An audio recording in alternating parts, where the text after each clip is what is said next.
In this video, I will be showing you how to uninstall Filmora video editor in Windows. So let's get started.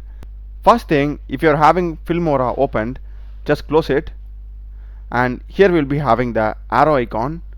Click this, and here also right click and click on exit. Okay, now it's completely closed.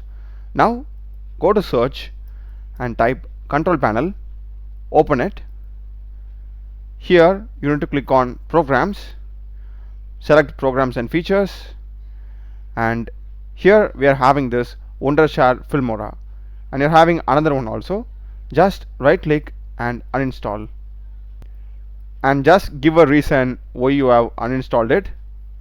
Click on continue, and make sure that you are checking this remove all the effect resource files, and click on remove.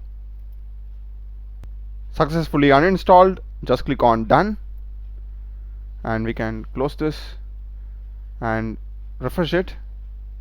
So that's it, it has been completely uninstalled.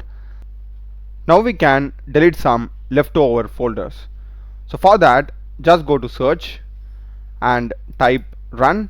We'll be having the run system, open it, and here it says percentage app data percentage. Click on OK. This will take us to app data roaming, and here we are having wondershare, so we can delete this. Now just click on app data and go to local. Here we are having another folder, we can delete this. That's a video, guys. Do check the playlist of my channel. Done a lot of videos in programming and AI tools. Subscribe me. Thanks for watching.